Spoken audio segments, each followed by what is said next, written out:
Hello friends, সিপ্রাস কার্টুনের পক্ষ থেকে আমি সিপ্রা আজকে চলে এসেছি গাছের প্রুনিংয়ের ভিডিও নিয়ে। সামনেই একটি গাছ আমি রেখেছি, এবার এটাকে আমি প্রুনিং করব।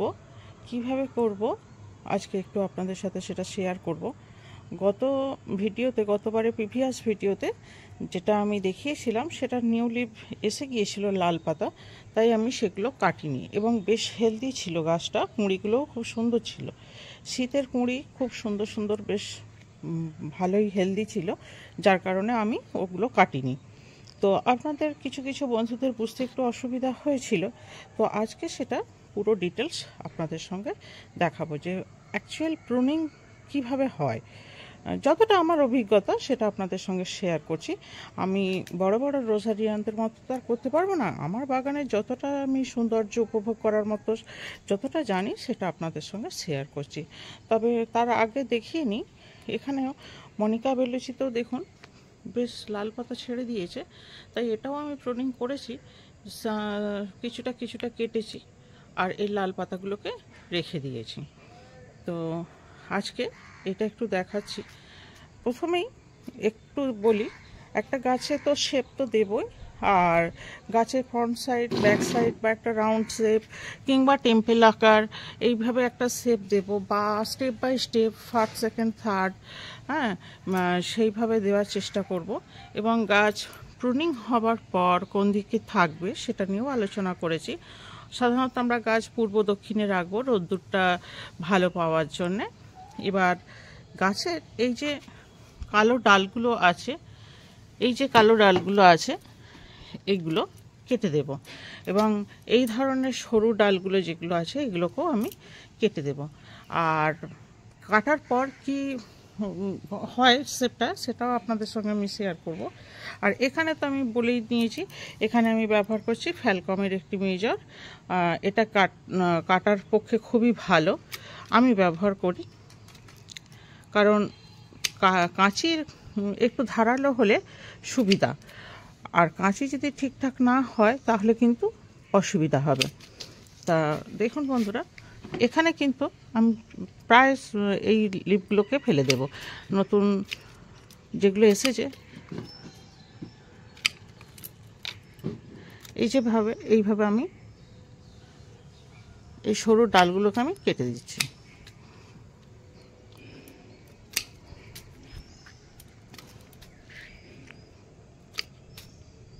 ক্যাঙ্কার ওপরের দিকে যদি একটু থাকে সেগুলো কেটে দেওয়ার চেষ্টা করবেন, আর যদি নিচের দিকে থাকে তাহলে কাটার দরকার নেই। এখানে ক্যাঙ্কার আছে, এটা আমি কেটে দেব। আর নিচের দিকে যদি থাকে তাহলে কিন্তু আমি কাটবো না, কারণ তাহলে অনেকটা গাছের পোর্শন বাদ হয়ে যাবে। আর ক্যাঙ্কার সাধারণত অটোমেটিক ওটা সেরে যায়, অসুবিধা খুব একটা হয় না, কিন্তু ডাইব্যাক সারানো খুব মুশকিল। ডাইব্যাক হ্যাঁ সেরে যায়, মানে রুট ট্রিটমেন্ট করলে, তো সেই জায়গাটাকে কেটে আমাদেরকে বাদ দিয়ে দিতে হবে। ক্যাঙ্কারটা তবু লাগলেও অটোমেটিক সেরে যায়। এই যে আমি এগুলো সব কেটে দিচ্ছি।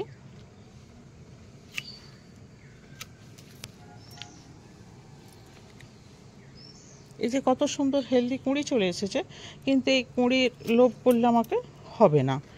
এটাকে সুন্দর করে কেটে একটা শেপ দেওয়ার চেষ্টা করতে হবে।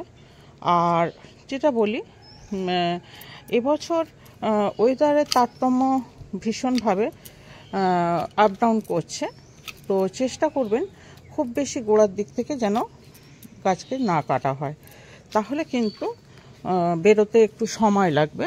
এবার নাও যদি বেরোয় সেটা খুব অসুবিধা, বা যদিও বা বেরোলো ধরুন সেটা ব্লাইন্ড শুট হয়ে গেল, এক্ষেত্রে তাই বলছি যেগুলো দেখতে পাচ্ছেন অ্যাক্টিভ হয়ে গেছে নোট, সেক্ষেত্রে সেগুলোকে আপনারা চেষ্টা করবেন রাখার। আর যেটা বলি, কাটার পর কিন্তু অবশ্যই ফাঙ্গিসাইডের জল আপনারা স্প্রে করবেন।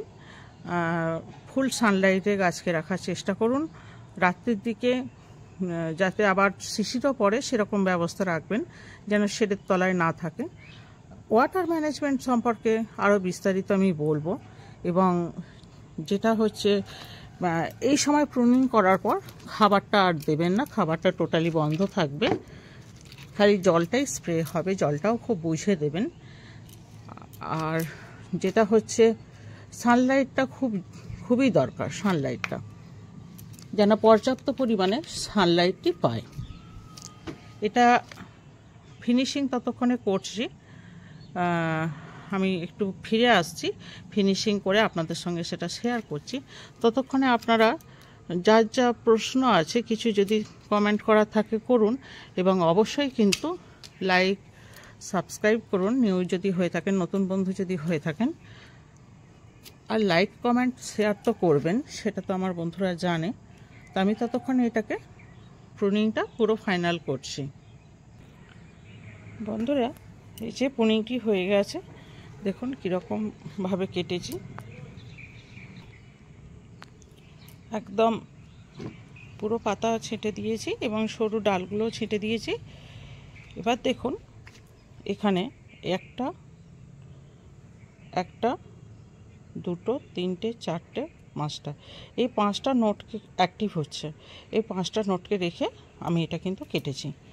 এরপর যেটা বলি, এই ফাঙ্গিসাইড কাটা অংশগুলো আমি লাগাই না, কারণ আমার বাগানে তো অনেকগুলো গাছ, সম্ভব হয়ে ওঠে না। যাদের ধরুন 2-4টে গাছ আছে বা 10-12টা আছে, যদি সম্ভব হয় ফাঙ্গিসাইডের লেপটি অবশ্যই লাগিয়ে দেবেন।